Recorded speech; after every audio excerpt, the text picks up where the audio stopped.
제 131화 무림맹 2. 장안성의 무림맹이 만들어진 과정은 이랬다.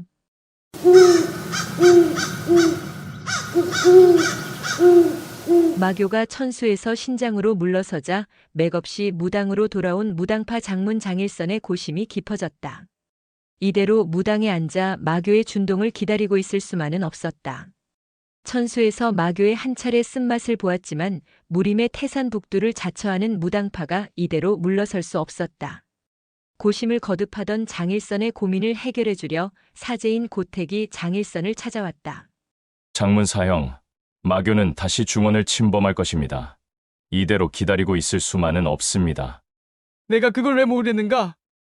답답한 표정의 장일선이 고택을 보며 물었다. 타제, 무슨 좋은 방법이라도 있나? 예전 같았다면야 무당 혼자 힘으로 적을 상대해도 충분할 것이다. 하지만 작금의 무당파는 예전의 명성을 유지하기에도 벅찼다. 장문, 솔직히 이번에 천수 전투에서 마교를 상대해보고 저도 깜짝 놀랐습니다.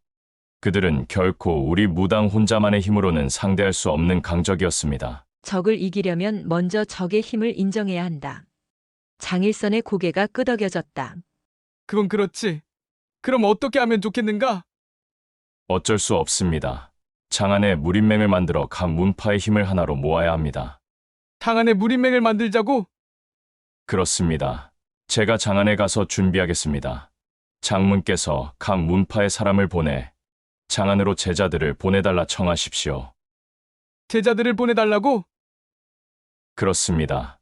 한 명이든 두 명이든 각 파의 제자들이 모이면 제가 그들을 잘 규합해 마교의 도발을 감시하고 비상시 연락책으로 쓰겠습니다. 자신들 문파 제자들이 직접 위험을 알린다면 분명 빠른 대응을 이끌어낼 수 있을 겁니다. 그거 참 좋은 생각이네. 고택의 계획을 들은 장일선의 얼굴에 미소가 피어올랐다.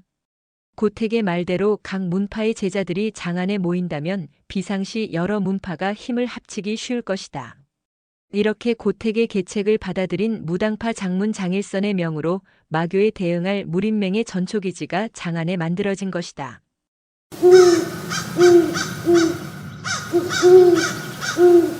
탕명은 북경에서 개방과 화북팽가를 상대했고 낙양에서 석숭의 금괴를 빼돌렸다. 그렇기에 급변한 무림 정세에 어두웠다. 그저 호기심으로 무림맹의 정문을 넘어섰고 뜻밖에도 무림맹 연무장에서 청성파 제자와 화산파 제자의 언쟁을 보게 됐다. 그저 가벼운 언쟁으로 시작했다.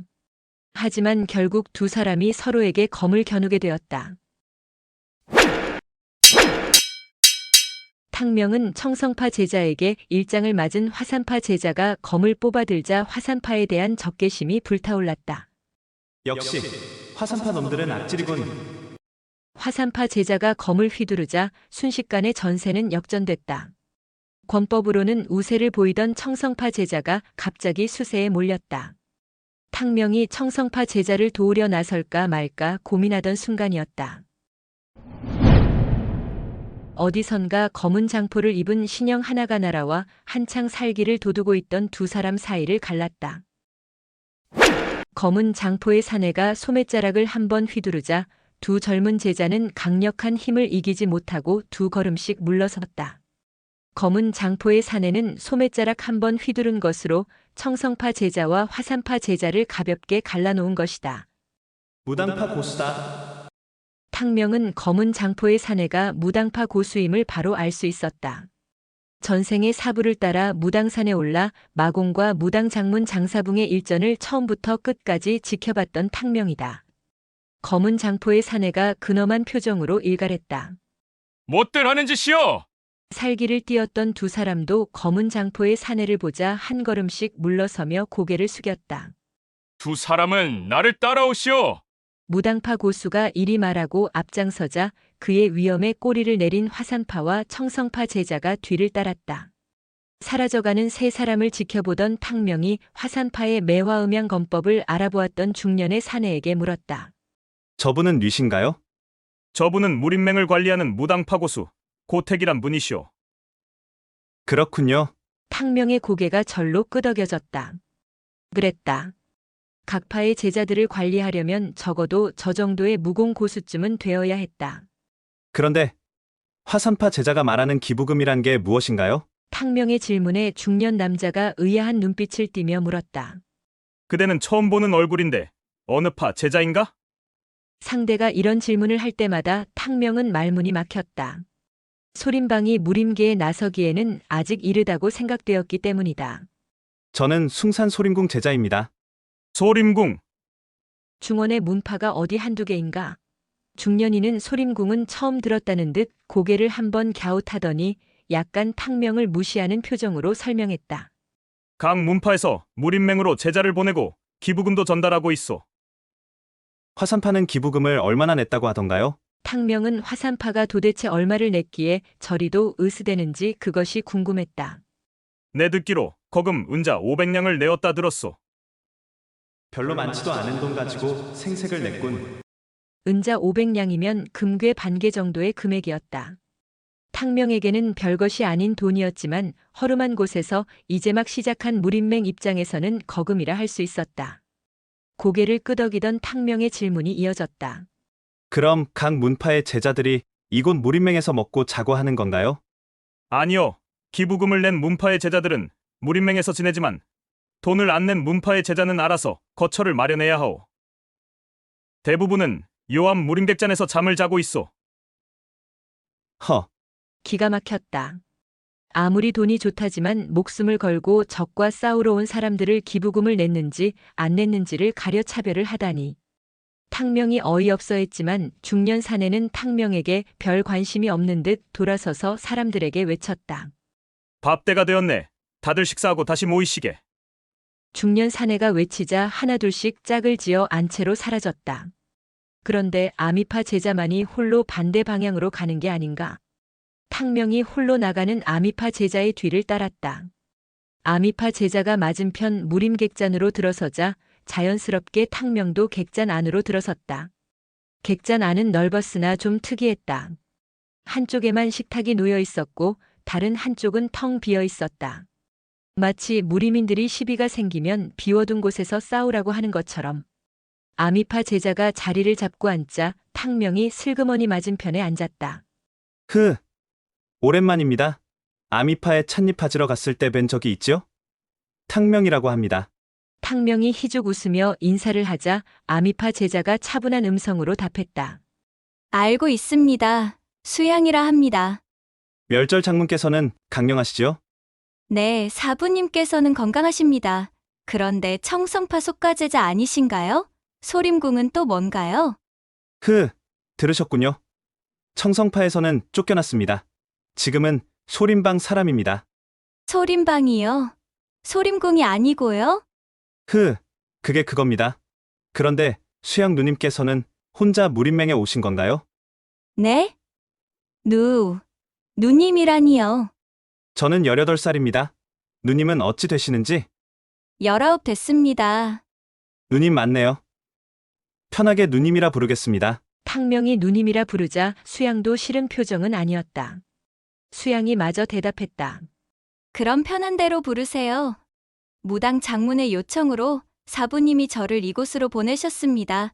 마교가 준동하면 바로 사부님께 소식을 전하는 게 저희 임무이지요.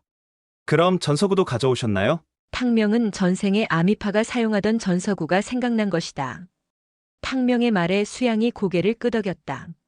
네, 가져왔지요.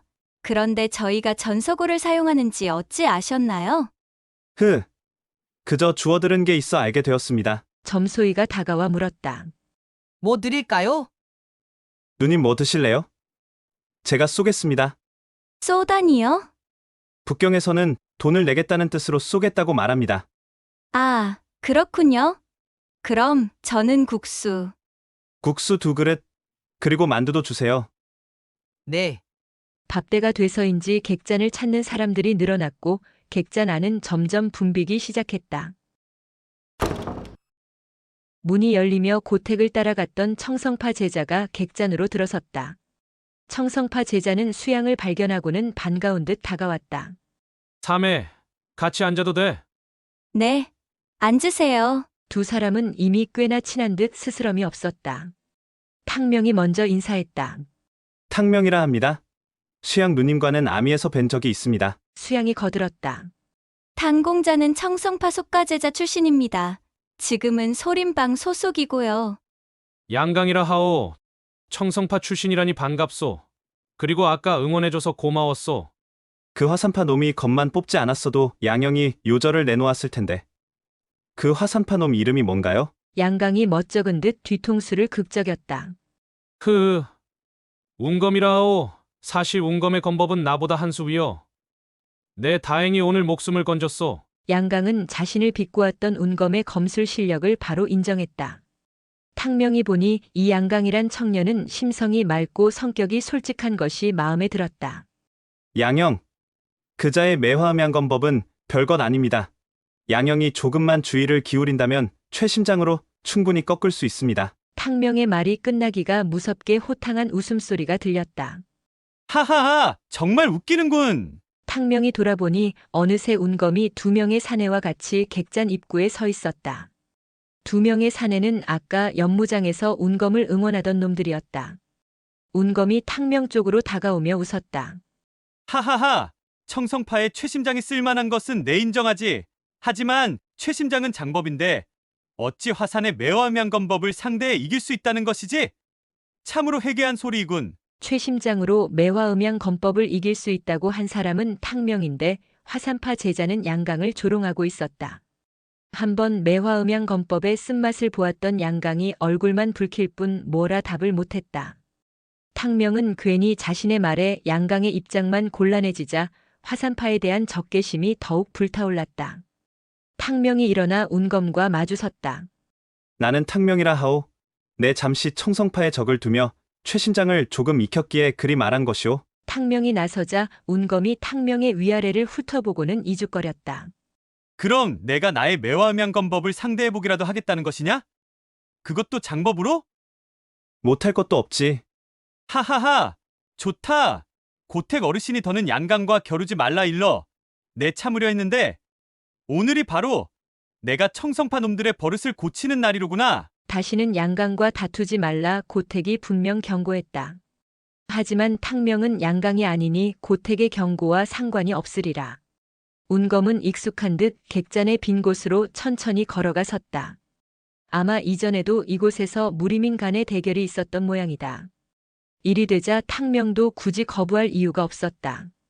탕명이 걱정스럽게 쳐다보는 수양과 양강에게 한 차례 웃어 보이고는 천천히 걸어가 운검과 마주섰다. 다음 화에서 계속 이어집니다. 제 132화 무림맹 3. 무림객잔은 무림맹 맞은편에 새로 생긴 객잔이다.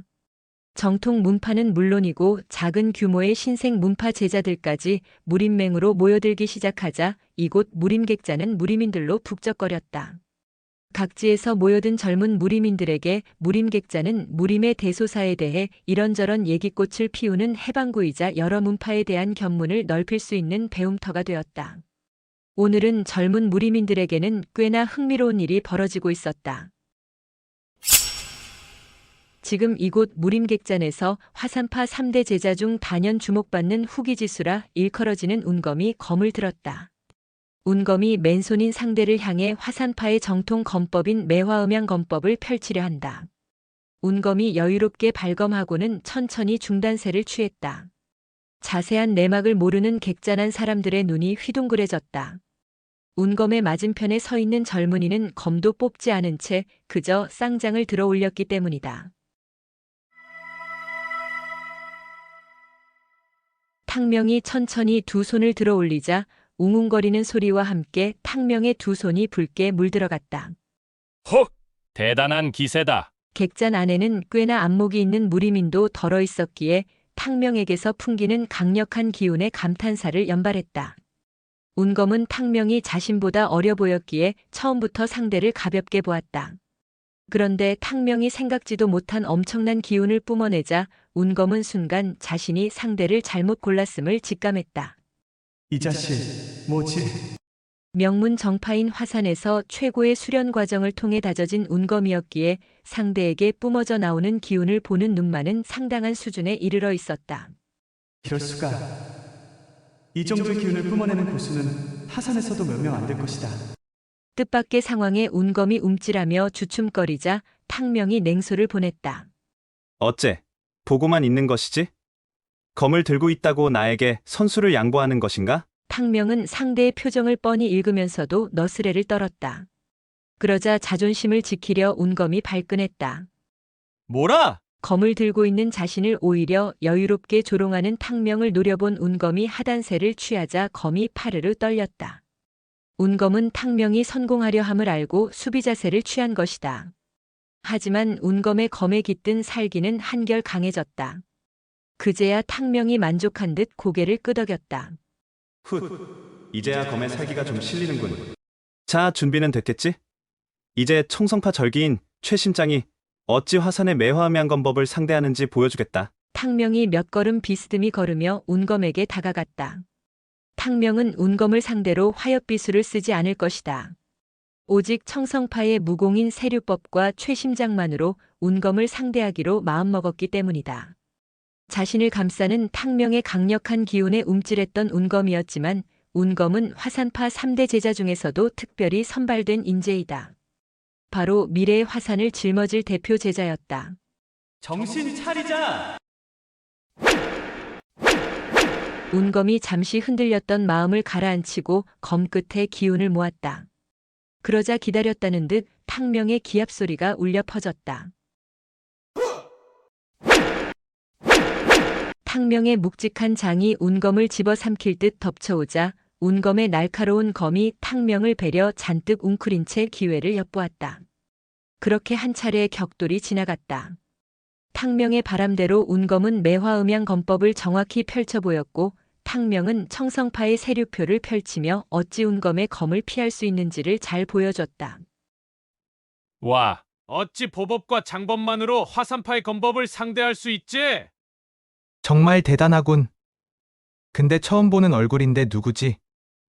청성파 속가제자 출신이라잖아.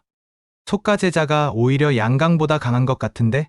개천에서 용인할 수도 있지. 사람들이 한마디씩 보태자 객잔 안의 열기는 후끈 달아올랐다.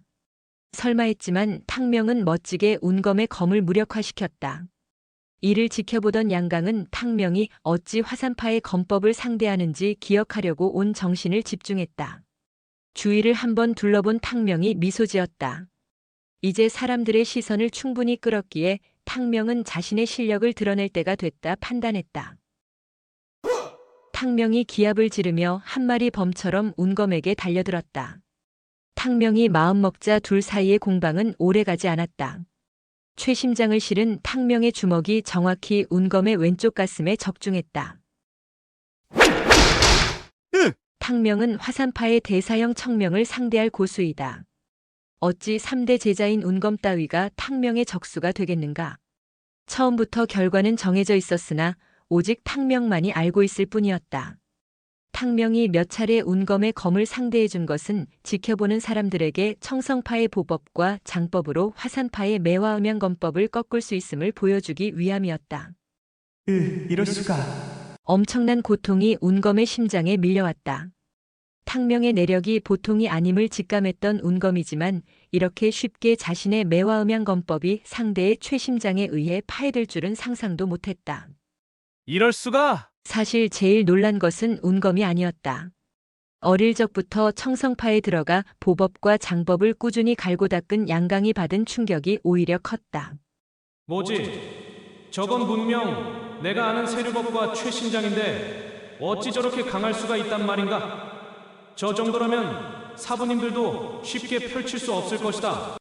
탕명이 펼친 세류법과 최심장을 본 양강은 놀라 두 눈이 휘둥그레졌고 등줄기에서는 서늘한 오한마저 느껴졌다.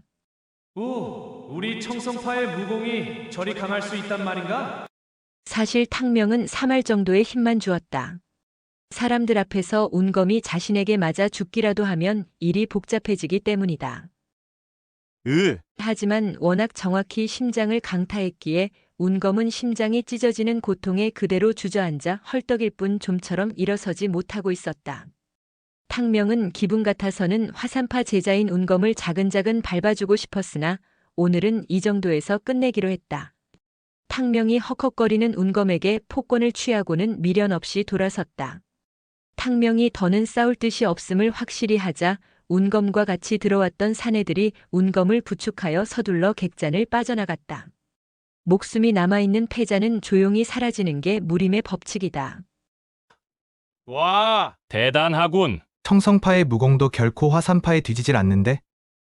그렇지. 누가 무공을 펼치느냐가 중요한 거지. 여기저기서 청성파의 무공과 탕명의 실력을 칭찬하는 말들이 이어졌다. 그렇게 볼만했던 탕명과 운검의 대결은 탕명의 승리로 끝이 났다. 한두 번 벌어졌던 일이 아니라는 듯 객자는 순식간에 평정을 찾았고 이곳저곳에서 탕명과 운검의 대결에 대해 한두 마디 하였지만 어느새 술잔을 주고받으며 사람들은 자신들의 일상으로 돌아갔다. 탕명이 별일 아니라는 듯 숨소리 하나 거칠어지지 않은 채 자리로 돌아와 앉았다. 하지만 탕명을 바라보는 양강의 눈빛에는 의구심이 가득했다. 탕영, 누구에게서 청성파의 무공을 배우신 게요? 탕영이라뇨. 탕동생이라 불러주세요. 저는 성도성에 있는 현무관 염강 스승님께 무공을 배웠습니다. 탕명이 사용한 무공은 분명 청성파의 무공이었다. 그리고 성도성에 있는 현무관은 양강도 가본 적이 있었다. 현무관 관장인 염강의 실력도 두 눈으로 보았기에 확실히 알고 있었다. 결코 염강의 무공은 지금 제자라 칭한 탕명에게도 미치지 못했다. 이해가 안 되는 상황에 양강의 머릿속은 점점 복잡해져만 갔다. 어찌 잠시 배운 제자가 스승의 무공을 뛰어넘을 수 있는가?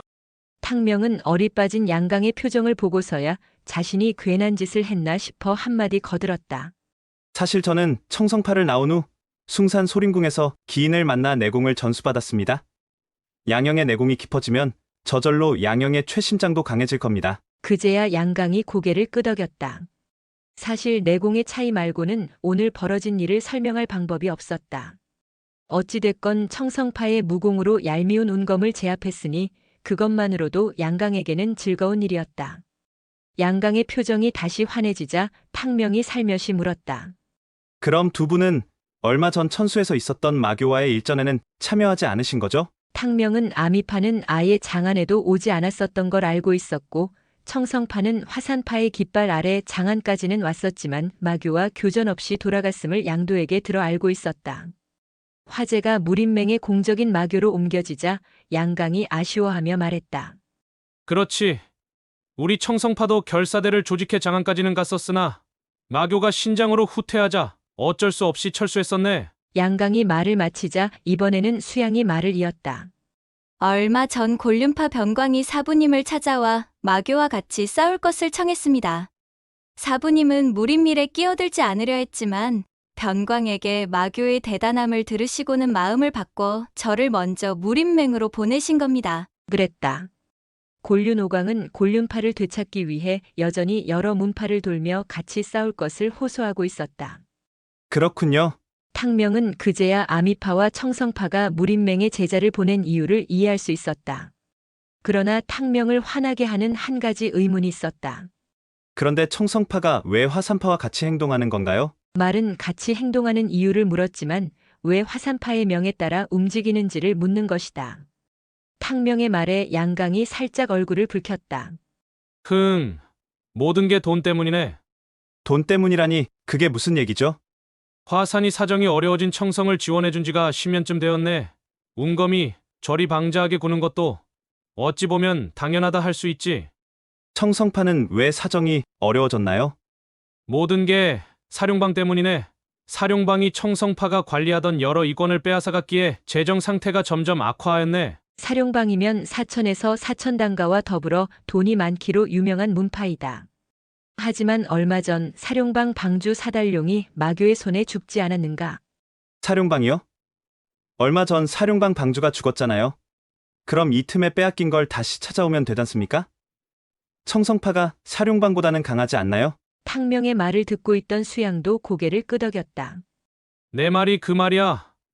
하지만 장모님께서는 남의 불행을 이용해 이익을 취할 수 없다며 방주가 죽은 사룡방을 공격하는데 반대하셨네. 헉, 양강의 말에 탕명은 어이가 없다. 자세한 내막은 모르겠으나 결국 돈 문제라는 말에 탕명의 고개가 끄덕여졌다. 돈 많은 화산파가 돈으로 무림계를 좌지우지하려 하는 거군. 정말 밥맛이야? 청성파는 장문이니 입속에 어두워 점점 재정이 어려워졌단다. 아미파야 워낙 돈과는 거리가 먼 문파이니 말해 무엇하겠는가. 유일하게 중원 문파 중 인연을 갖고 있는 아미파와 청성파가 이렇게 무림에서 천덕꾸러기 신세를 못면하고 있는 걸 보니 탕명은 심기가 영 불편했다. 어찌됐건 사천에 은거해 좀처럼 중원에 발을 디디지 않던 청성파와 아미파도 마교의 위험성을 인정하고 마교와의 일전에 나선 것이다. 그럼 무림맹에서 당장 하려는 일은 무엇인가요? 무림맹에 파견된 각파의 제자들로 정탐대가 조직되었어. 우리 둘도 물론 정탐대의 일원이지. 정탐대가 며칠 안에 천수를 거쳐 무위까지 마교의 동태를 살피러 떠날 거야. 그렇군요. 탕명은 같은 또래인 양강, 수양과 무림 각지에서 벌어지는 일들을 얘기하며 그렇게 하룻밤을 무림객잔에서 보냈다. 다음 화에서 계속 이어집니다. 제 133화 무림맹 4. 이게 뭐요? 금괴 2개가 눈앞에 놓이자 무림맹의 살림을 맡고 있는 고택의 눈이 휘둥그레졌다. 기부금입니다. 놀란 고택이 벌떡 일어서며 물었다. 아니, 이걸 다 기부하겠다는 거요? 그렇습니다. 지금까지 각파에서 보내온 기부금의 대부분은 은자꾸러미였다. 이렇게 큼지막한 금괴를 내놓는 경우는 탕명이 처음이었다.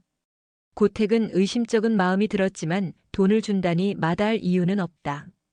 고택이 탕명을 한번 훑어보고는 장부를 꺼내 펼쳤다. 그래. 어느 문파에서 이런 거금을 보내셨소? 저는 소림궁에서 왔습니다. 장부를 펼치던 고택의 손이 멈칫했다. 소림궁. 그럼 자네가 독청 도인의 제자인가? 견식이 넓은 것이 역시 고택은 보통 도사는 아니었다. 소림궁을 알아봐 주자 탕명이 흐뭇한 표정으로 고개를 끄덕였다. 그렇습니다. 고택이 고개를 갸웃하고는 다시 물었다. 내 알기로 소림궁에는 독청 도인과 동자 하나만 있다 하던데.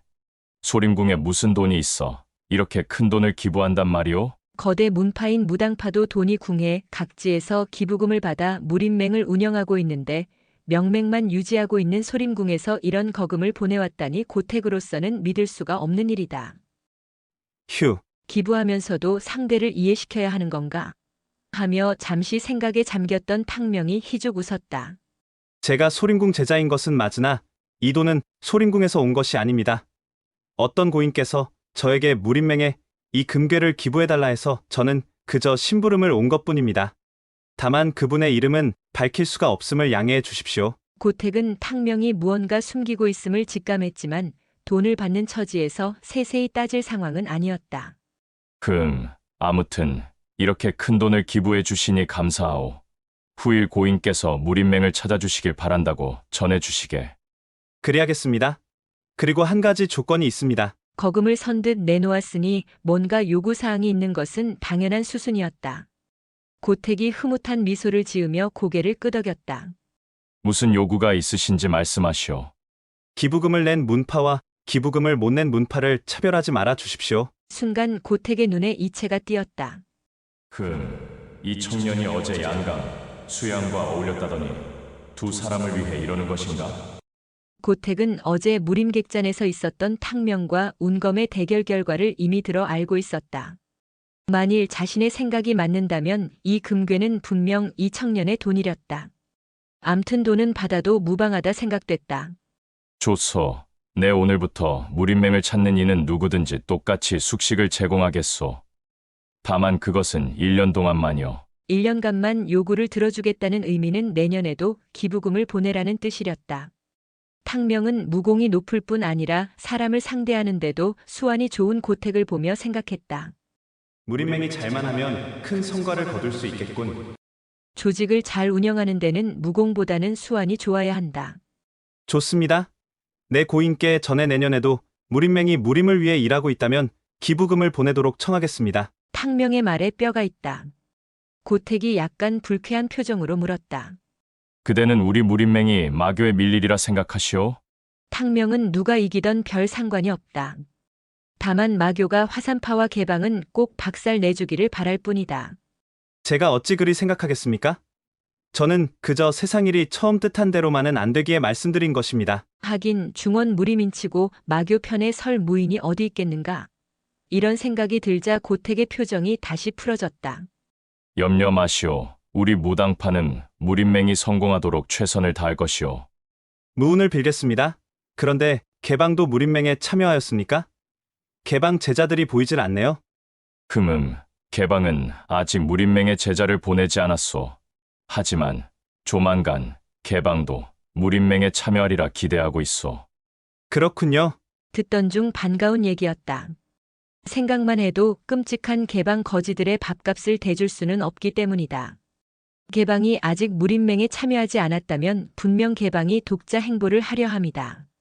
탕명은 어제 멋진 무공 솜씨로 양강과 운검을 소매자락 한번 휘둘러 갈라놓았던 이 고택이란 무당파 고수가 마음에 들었다. 고택의 눈빛은 정직했고 굳건했다. 탕명이 보기에 잘만 하면 무린맹이 마교와 멋진 한판 대결을 펼칠 수 있으리라는 생각이 들었다. 이런, 내 이름도 묻지 않았군. 그런데 그대의 이름이 어찌 되시는가? 탕명이라 합니다. 순간 고택의 표정이 묘하게 변했다. 탕명이라 분명 내 어디서 들은 이름인데. 고택이 잠시 생각에 잠기더니 무릎을 탁 치고는 벌떡 일어섰다. 그렇지. 내 분명 자네의 이름을 영웅대회에서 들었었네. 그럼 자네가 대산에서 사룡방 방주 사단룡의 목이 떨어지는 것을 보았고 마교 교주의 딸 마고를 구해줬다는 그 청년인가? 잠시 잊고 있었다. 숭산파 대사형 대연이 말했었다. 탕명 자신의 이름이 영웅대회에서 거론됐었다는 것을. 그놈의 화산파 놈들 입이 문제라니까. 휴, 탕명이 한숨을 내뱉고는 답했다. 그렇습니다. 제가 독청도인의 부탁을 받고 비급을 찾아 키질 천불동에 갔다가 호기심에 대산에 올라가 본 것입니다. 담담하게 상황을 설명하는 탕명의 표정을 살핀 고택이 물었다. 그렇군. 그런데 혹여 그 마교의 교주란 자도 보았는가? 답하기 곤란한 질문이었다. 거짓말은 하기 싫다. 그렇다면 길게 설명해야 하는 문제였기에 탕명은 아예 입을 다물어 버렸다. 탕명이 답이 없자 눈치 빠른 고택은 이내 알아차렸다. 이 청년이 마교 교주를 만난 적이 있군. 그런데 어찌 아직까지 살아서 돌아다니는 것이지? 그렇군. 마교의 딸을 구해줬기에 가능한 일이겠지. 고택은 탕명의 답을 듣지는 않았지만 들은 것이나 마찬가지였다. 고택은 마교 교주에 관해 좀 더 알고 싶었다. 마교 교주를 상대하는 것이 자신이 맡은 무린맹의 목표이었기에 고택은 알아야만 했다. 고택이 입을 열려 하는 순간 탕명이 폭권을 취했다. 그럼 또 뵙겠습니다. 탕명이 폭권을 취하자 고택도 얼떨결에 폭권을 취했다. 탕명에게 묻고 싶은 것이 많았으나 거액을 기부한 사람을 무턱대고 잡을 수는 없는 일이었다. 살펴가시오. 아쉬운 마음이 든 고택이 돌아서 나가는 탕명을 배웅하기 위해 대문까지 따라 나왔다.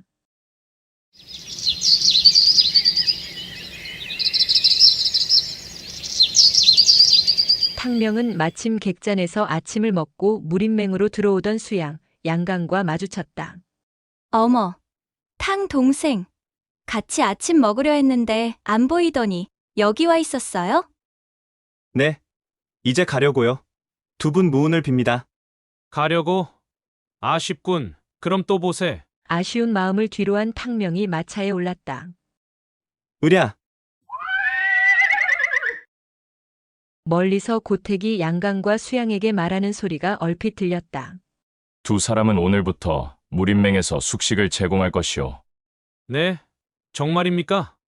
그렇다네. 다 저 청년 덕분일세. 양강과 수양은 놀란 눈으로 마차를 끌고 사라지는 탕명의 뒷모습을 바라보았다. 탕명은 마교와 친분이 있고 거기다 운검을 청성파 무공으로 가볍게 제압했다. 고택은 탕명이란 희한한 청년을 곧 다시 보게 될 거라는 느낌이 들었다.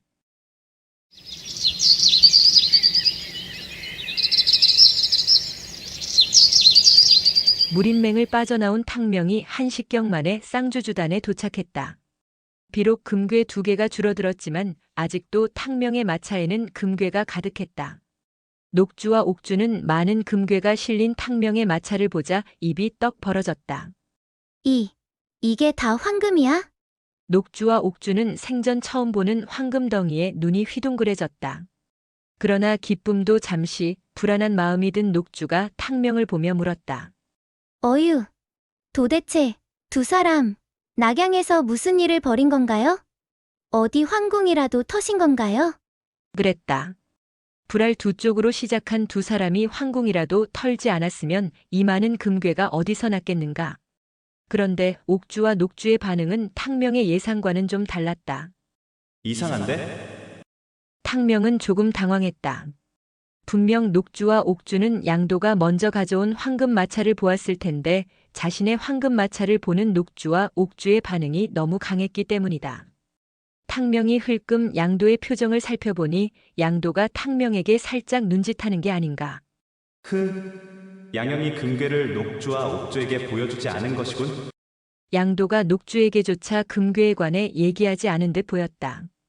양도가 금괴를 어딘가 숨겨두었다면 그리한 이유가 있을 것이다. 탕명이 웃으며 너스레를 떨었다. 녹주, 어찌 알았지? 사실 양형과 내가 황궁 비슷한 걸 털었어. 뭐라고? 녹주와 옥주의 눈이 휘둥그레지자 탕명이 이내 손사래를 쳤다. 농담이야. 내가 가지고 온 금괴들은 주인이 따로 있어. 난 금괴를 가지고 바로 한중으로 떠나야 해. 금괴의 주인이 따로 있다는 말에 옥주의 얼굴에 실망하는 빛이 역력했다. 그러나 녹주는 오히려 안심하는 눈치였다. 녹주는 탕명이 바로 떠난다는 말에 뭔가 생각난 듯 손뼉을 쳤다. 아 참, 탕명, 보름 전에 영영이 보낸 사람이 왔었어. 영영이 무사히 대산에 도착했고 봄이 오면 탕명 너를 보러 오겠다 했어. 그랬다. 너무 정신이 없어 생각지 못했는데 영영이 모용세가에서 마공을 따라 떠날 때 쌍주주단에 소식을 보내기로 했었다. 그렇다면 마공이 양좌사 무리를 확실히 제압했다는 얘기로군. 마공이 양좌사를 제압하고 다시 대산을 접수했다면 당분간은 내부 문제를 정리하는데 시간이 필요할 것이다. 그렇다면 마교가 당장은 중원을 침범하지 않을 것이다. 그랬구나. 알았어. 난 한중에 갔다가 결혼식 날에 맞춰 다시 올게. 그런데 팔봉은 어디 갔어? 옥주가 얼굴을 살짝 붉히자 녹주가 대신 답했다. 팔봉 씨는 부모님을 모셔오려고 성도에 갔어. 팔봉 씨가 도착하면 우리와 같이 결혼식을 치를 거야. 오, 그럼 합동 결혼식을 하기로 한 거야? 그거 잘 됐네. 그리고 팔봉 씨가 탕명 너희 할아버지도 모시고 올 거라 그랬어. 그래? 잘 됐네. 한중에 얼른 갔다 와야겠네. 탕명 혼자 전쟁이 한창인 한중으로 간다는 말에 양도가 걱정스러운 표정으로 말했다. 한중은 지금 한창 전쟁 중이라는데 혼자 가도 되겠어? 그랬다. 소문에는 이특의 군대와 합류한 조영은 벌써 석 달째 한중을 공격 중이었으나 좀처럼 한중을 함락하지 못하고 대치 상태라 했다. 하지만 탕명이 누구인가? 걱정 마세요. 나 탕명을 누가 건드리겠어요? 다만 금괴를 노리는 좀도둑이 들 수도 있으니 새로 만든 튼튼한 괴짝을 구해야겠어요. 그래. 그럼 내가 괴짝을 구해올 테니 객잔에서 밥 먹으면서 기다려. 그럴까요? 그럼 양형이 수고 좀 해주세요. 일찍 쌍주주단의 문을 닫은 녹주와 옥주는 탕명과 함께 객잔으로 이동했고 양도는 쇠괴짝을 구하러 나섰다. 다음 화에서 계속 이어집니다. 제 134화 무린맹 5.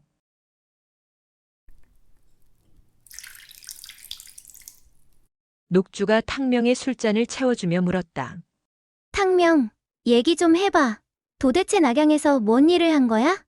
웬만한 일에는 놀라지 않던 녹주였다. 하지만 양도와 결혼하기로 정해지자 부쩍 걱정이 늘었다. 왜? 양도사님이 잘못될까 걱정이야? 꼭 양도사님만을 걱정해서 하는 소리는 아니야. 자고로 큰 돈을 가지고 있으면 그만큼 위험이 따라오기 마련이지. 그리고 양도사님이 돈 걱정하지 말고 성대하게 결혼식을 치르자고 했어. 난 양도사님 말이 기쁘기도 하지만 왠지 마음이 불안해. 녹주가 근심스러운 표정을 짓자 옥주가 혀를 찼다. 쯧쯧. 언니, 결혼식이야 성대하게 치를수록 좋은 거지 뭘 그래? 그리고 웬만한 놈들은 양도사님이나 탕명 오라버니에게 덤비지도 못해. 두 분 무공이 얼마나 강한데, 그쵸? 옥주가 자신을 대단하다고 생각해주니 탕명은 기분이 좋았다. 하, 옥주 너 말이 맞아. 녹주 너무 걱정하지 마. 그리고 내가 약속할게. 나는 양도사님과 더는 위험한 일을 벌이지 않을 거야. 탕명이 듣고 싶었던 말을 해주자 녹주의 표정이 환해졌다. 정말 약속하는 거지? 그럼 탕명, 난 내가 너무 큰 일을 벌이는 게 아닌가 걱정이야. 부디 좀 조심해. 그래, 고마워. 녹주의 얼굴을 보며 생각해보니 양도가 자신과 목숨을 걸고 일을 벌이는 것이 이제는 양도만의 문제가 아니었다. 이젠 양형 도움 없이 일을 벌여야겠네. 탕명이 양도와 녹주의 결혼을 축하하는 마음이 강했지만 한편으로는 새처럼 훨훨 날아다니던 양도가 새장에 갇히는 게 아닌가 하는 생각이 들자 조금은 서운한 것도 사실이었다.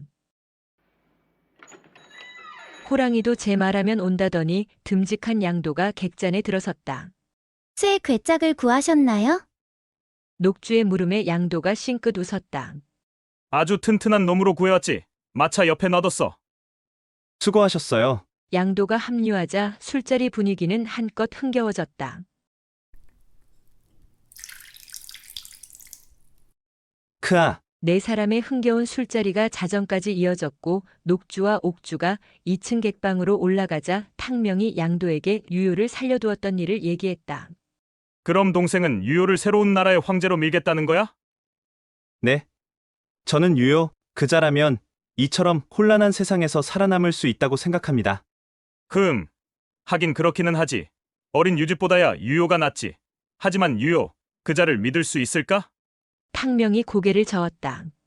물론 저는 유효를 믿지 않습니다. 새로운 나라를 세우는 게 목적이니 그저 세상 물정 모르는 유짓보다는 달고 다른 유효가 그 일을 하기에 제격이라 생각합니다. 그래서 한번 밀어보겠다는 거죠. 만일 유효가 황제가 되면 동생에게 보답할까? 유효의 보답을 바라지 않습니다.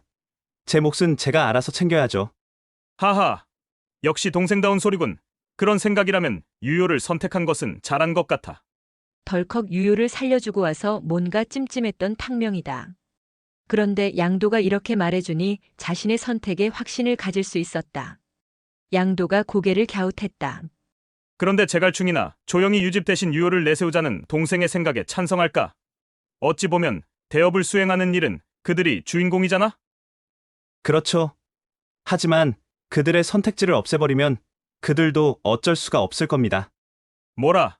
그럼 유집을 죽여버리겠다는 거야?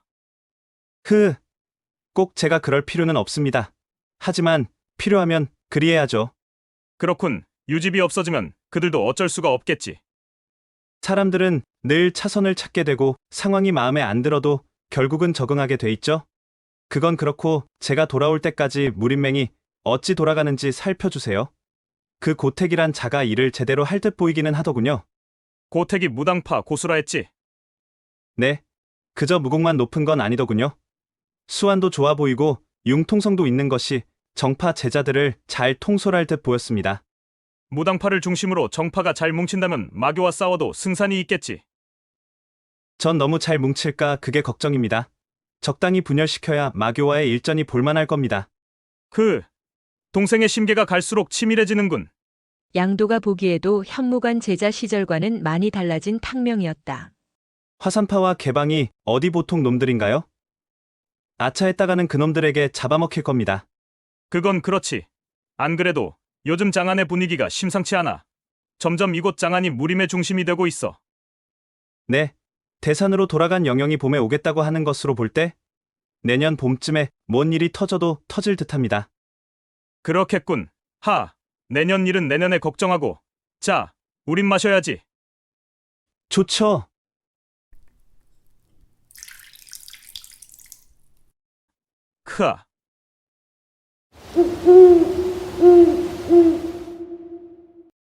그렇게 하루를 푹 쉰 탕명이 양도가 구해온 쇠괴짝에 금괴를 옮겨 담은 후 묵직한 쇠 자물쇠를 걸어 잠그고 열쇠는 버렸다.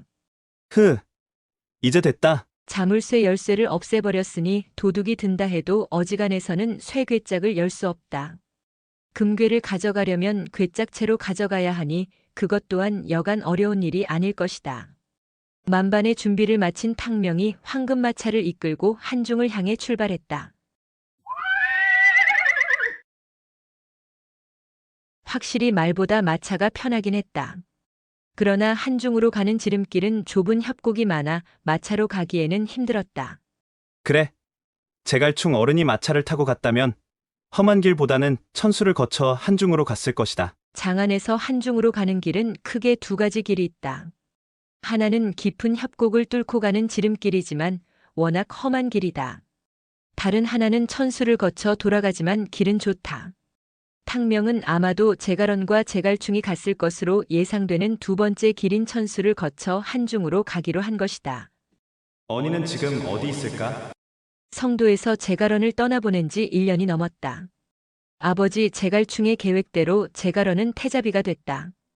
그러나 채 1년 만에 이혼하고 전쟁터에 있는 조영을 찾아 한중으로 가는 제갈원의 발길이 얼마나 무거웠을까? 막상 제갈원을 만나게 된다고 생각하니 탕명의 마음은 기쁘지만은 않았다.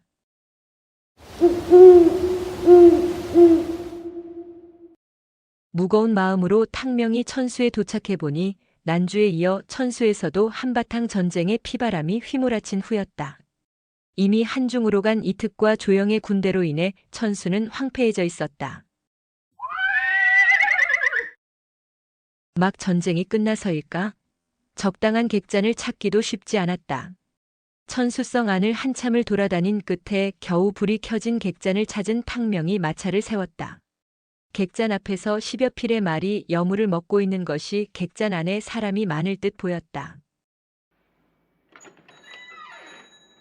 예상대로 객잔 안은 사람들로 북적북적했다. 앉을 자리를 찾아 시선을 돌리던 탕명의 시야에 반가운 얼굴이 하나 들어왔다. 어라? 크아, 구석 자리에 앉아 혼자 술 푸고 있는 장포가 보였다. 유집을 찾아 헤매고 다니느라 고생을 해서인지 한결 날씬해진 장포가 뭐가 그리 분한지 술병채로 목구멍에 술을 들이붓고 있었다. 탕명이 주위를 둘러보았으나 관식이나 제갈원의 모습은 보이질 않았다. 탕명이 다가서자 장포가 개슴츠레한 눈으로 탕명을 올려다보았다. 탕명! 탕명이 장포의 맞은편에 앉으며 물었다. 장포, 난 내가 한중에 있을 줄 알았는데? 그리고 어찌 혼자 있지? 장포가 허탈한 웃음을 지으며 답했다. 그 대단한 황손 유집 얘기야? 응. 관식에게서 들었어. 너와 같이 있다고 하던데? 훗. 그 잘난 황소는 관식이 데리고 한중으로 갔어. 난 여기 남아 제갈충 어른과 언니의 소식을 수소문 중이고 며칠 더 찾아보다가 나도 한중으로 갈 거야. 그 잘난 황손이라고? 대사형 조영에게 황손을 찾으라는 지시를 받고 떠날 때만 해도 선대의 도원 결의를 얘기하며 한껏 꿈에 부풀었던 장포였다. 그런데 황손에 대한 장포의 반응이 이상했다. 그리고 장포가 천수에 남아 제갈원의 소식을 수소문 중이라면 낙양에서 제갈충의 뒤를 쫓았던 관식이 제갈충을 못 만난 것이렸다. 그간의 자세한 사정은 천천히 들으면 될 것이다. 탕명은 우선 장포가 왜 이리 화가 나 있는지 그것이 궁금했다. 장포, 나도 한 잔 줘. 크아. 탕명이 술잔을 내려놓자 장포가 먼저 물었다. 탕명, 설마 내가 정말 유효의 목을 친 거야? 그 사이 생각이 바뀐 것일까? 난주에서 유효의 목을 치기로 했을 때 나서길 꺼렸던 것은 장포가 아니고 관식이었다. 장포의 물음에 탕명이 고개를 저었다. 아니, 아직 살려뒀어. 살려뒀다고? 장포의 눈에 의아함이 가득해졌다. 응. 유효의 목은 언제든지 딸 수 있어. 그 전에 대사형과 얘기를 좀 더 나눠보려고 한중으로 가는 길이야. 각자 맡은 임무가 따로 있었다. 장포와 관식이 황실의 후손을 찾으면 분명 탕명이 유효의 목을 치겠다 했다. 탕명, 대사형은 분명 유효를 죽이라 했잖아. 장포가 탕명을 힐책하듯 했으나 탕명의 표정은 여유로웠다. 분명 그랬지. 그런데 낙양의 정세가 많이 바뀌었어. 진나라의 상황에 따라 우리의 계획도 바뀌어야 하지 않을까? 낙양이 어지러운 것은 장포도 익히 알고 있었다.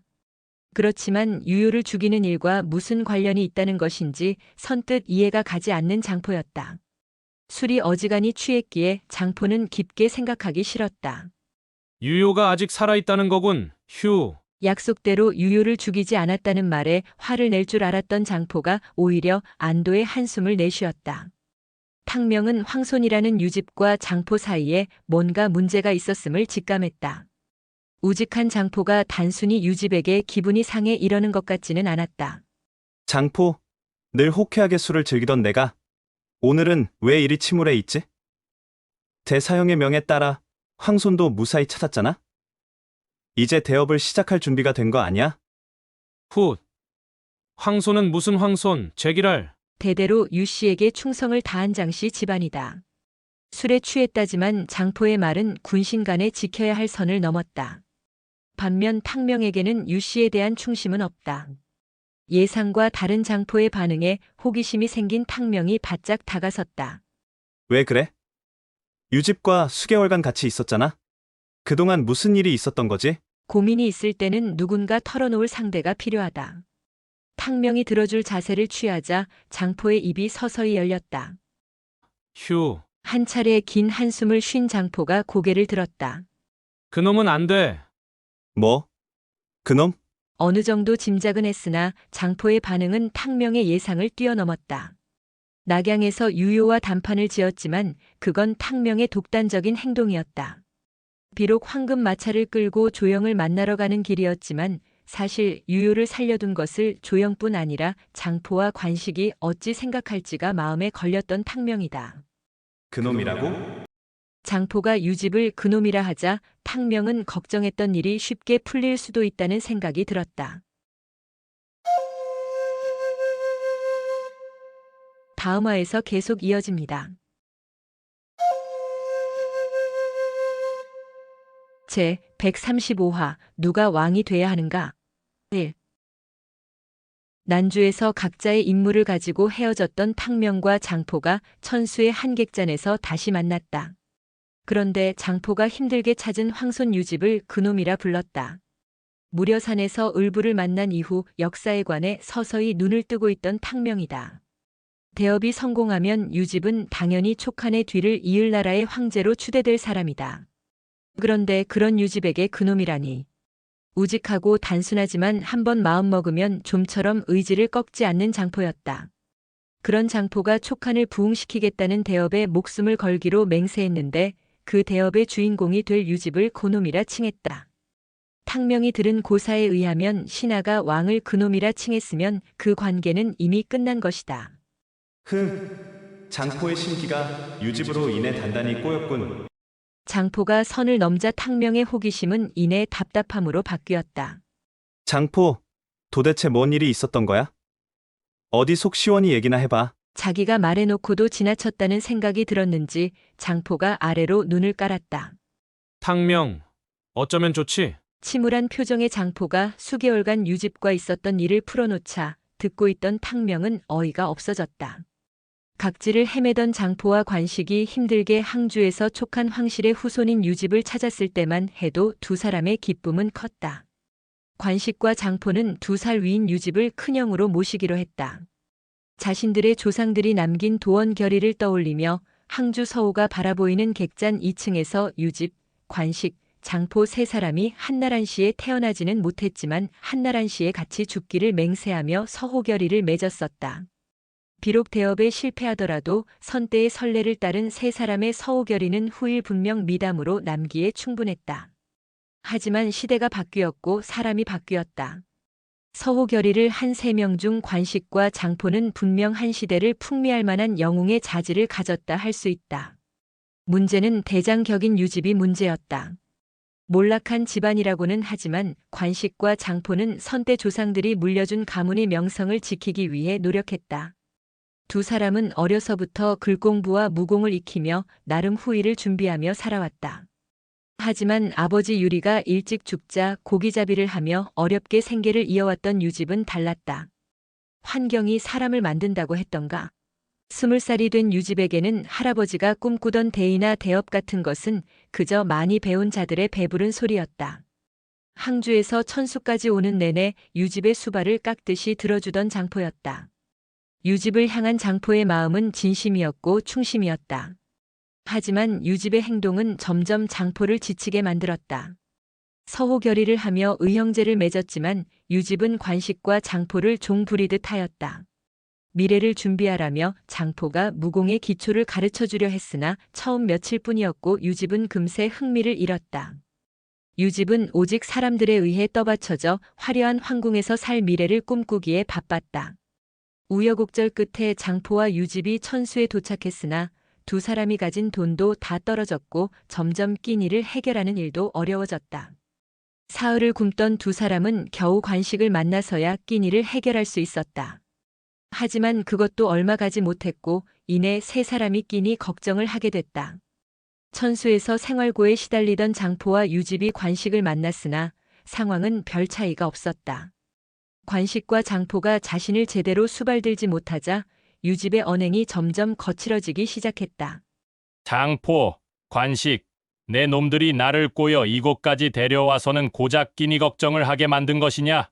제갈충과 조영이란 놈은 대체 어디에 있는 것이냐? 뭐, 놈이라고? 그랬다. 유집 눈에는 장포나 관식, 그리고 아직 만나지는 못했지만 대업의 주축이라는 조영과 제갈충 모두 그저 자신을 받들어 모실 하찮은 신하들이라 생각한 것이다. 욱하는 성질을 참지 못한 장포가 드디어 쌓였던 분노를 폭발했다.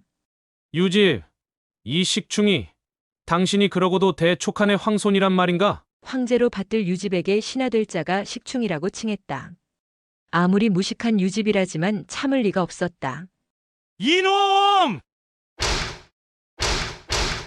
힘으로야 누구한테 지지 않을 장포였다. 하지만 상대는 어찌됐건 황손인 유집이다. 차마 피하지도 막지도 못하는 장포의 면상에 유집의 주먹이 쏟아졌다. 유집에게 맞은 얼굴은 아프지 않았다.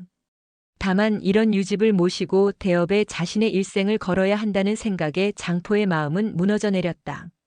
그게 바로 3일 전 일이고 유집과 장포가 서로 얼굴도 쳐다보지 않자 결국 오늘 아침에 관식이 유집을 데리고 한중으로 떠났다는 것이다. 그동안 쌓였던 울분을 쏟아낸 장포가 분을 사기려 술병을 집어들어 입에 물고 거꾸로 세웠다. 크아, 탕명이 보니 여태 장포는 깡술을 마시고 있었다. 분명 돈이 없어 안주도 못 시키고 있었던 게 분명했다. 장포를 지켜보던 탕명이 점소이를 불렀다. 여기 술 2병, 그리고 돼지고기, 양고기 듬뿍 가져다 줘. 네. 술배와 밥배는 따로 있다. 오랜만에 고기 맛을 보았는지 장포가 개걸스럽게 고기를 씹어댔다. 사람은 배가 불러야 주변을 돌아볼 여유가 생긴다. 이게 얼마 만에 먹어보는 고기냐? 탕명, 너 아니었으면 큰일 날 뻔했어. 그런데 탕명, 너 돈 많아? 장포와 관식이 처음에야 집안의 후원을 받아 두둑이 은자를 들고 집을 나섰을 것이다. 그러나 벌써 반년이 흘렀으니 수중에 돈이 남아있을 리가 없다. 더욱이 글공부와 무공 익히는 데만 열중했던 두 사람은 세상 물정에 어두웠으니 돈을 구할 방법도 없었다. 한동안 돈이 궁했던 장포가 객잔 밖에 세워둔 황금마차를 본다면 눈이 뒤집힐 것이다. 탕명이 은자 꾸러미 하나를 탁자 위에 올려놓았다. 장포, 돈은 엄청 많아. 그러니 실컷 먹어도 돼. 눈앞에 은자 꾸러미가 놓이자 장포가 허리띠를 풀러 제쳤다.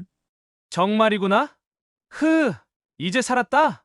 한껏 배를 채운 장포가 다시 고개를 들었다. 그런데 너 이 많은 돈은 어디서 난 거야? 이 정도 은자는 푼돈이라 할 수 있지. 난 엄청난 금괴를 가지고 왔어. 밖에 세워둔 마차에 가득 있어. 헉! 탕명의 말에 놀란 장포가 입에 가득 쑤셔 넣은 고기를 뱉어냈다. 뭐라? 금괴라고? 그것도 마차 한가득 싣고 왔다고? 탕명의 표정이 진지한지라 설마 했던 장포가 어느 정도 황금마차의 존재를 믿는 눈치였다. 탕명, 어디서 난 건데? 어디까지 말해야 하나? 잠시 뜸을 들인 탕명이 입을 열었다. 안락공 유효의 목 대신 받아왔지. 안락공이 평생 모은 금괴를 대업을 위해 쓰라며 내놓은 거야. 뭐라고? 안락공이? 장포가 벌떡 일어섰다. 보지 않고 믿는 것이 진짜 믿음이라 했지만 사람이 어디 그럴 수 있겠나? 탕명이 장포를 데리고 나가 금괴가 가득 들어있는 괴짝을 보여주었다. 이 두 개의 괴짝에 금괴가 가득 들어있어. 탕명이 금강검을 꺼내 들었다.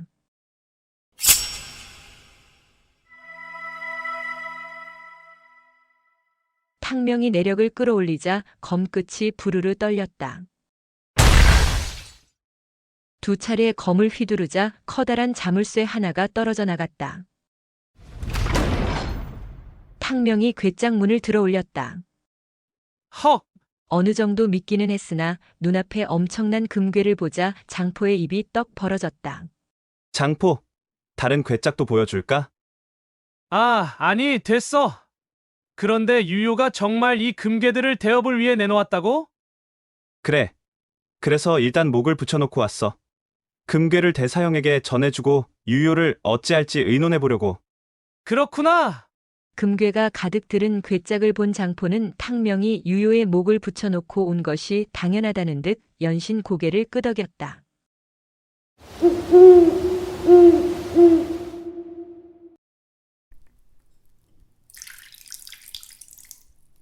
조금 전까지만 해도 병째 술을 들이키던 장포였다.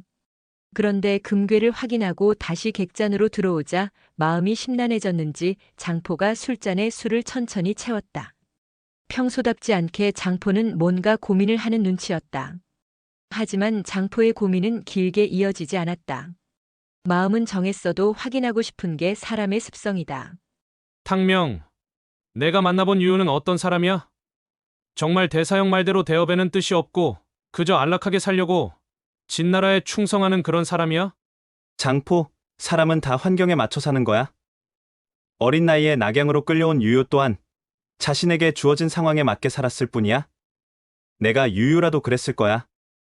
그런가? 반년 전만 해도 장포의 생각은 확고했다. 적에게 투항에 호의호식하는 자는 배신자이고 처단해야 할 대상이었다. 하지만 풍운의 꿈을 품고 대업을 위해 나섰던 반년간의 여정이 장포의 생각을 바꿔놓은 것일까? 탕명을 바라보는 장포의 눈빛이 흔들렸다. 장포, 넌 어떨지 몰라도 난 상황이 바뀌면 유효의 생각과 행동도 바뀔 수 있다고 생각해. 장포가 탕명의 얼굴을 한동안 응시했다. 그럼 너는 유효가 대업에 참여할 수도 있다고 생각하는 거야? 탕명 내가 위협하니까 죽기 싫어 금괴를 내놓은 게 아니고 탕명이 가만히 고개를 끄덕이자 장포의 눈이 커졌다.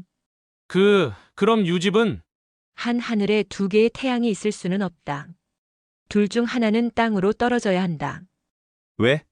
유집이 마음에 들지는 않지만 그렇다고 죽일 수는 없다는 거야? 강렬한 탕명의 눈빛이 장포의 결심을 재촉했다. 장포의 마음은 이미 유집에게서 떠나 있었다. 다만 대사형 조영의 생각이 자신과 다를까 그것이 걱정이었다.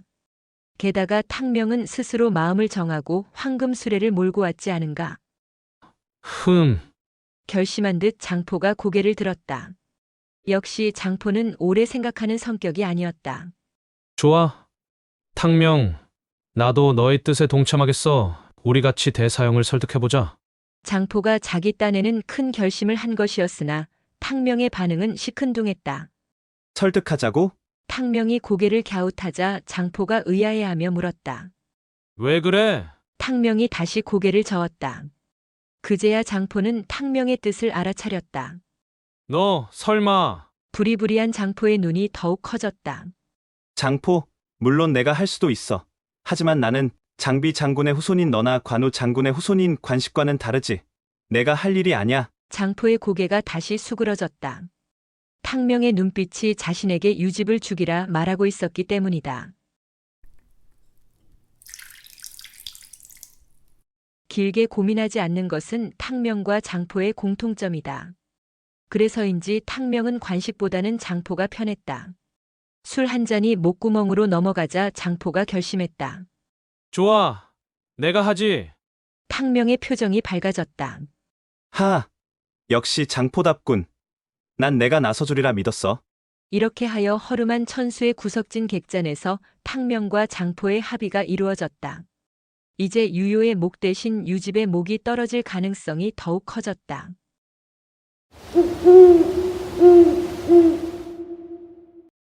탕명과 장포가 천수에서 이틀을 더 머물며 수소문해 봤지만 제갈충과 제갈원의 흔적은 찾을 수 없었다.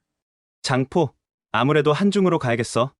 그래, 그게 좋겠어. 양도와 팔봉의 결혼식에 맞추려면 서둘러야 했다. 마음이 급해진 탕명의 황금수레가 한중으로 방향을 잡았다. 다음 화에서 계속 이어집니다.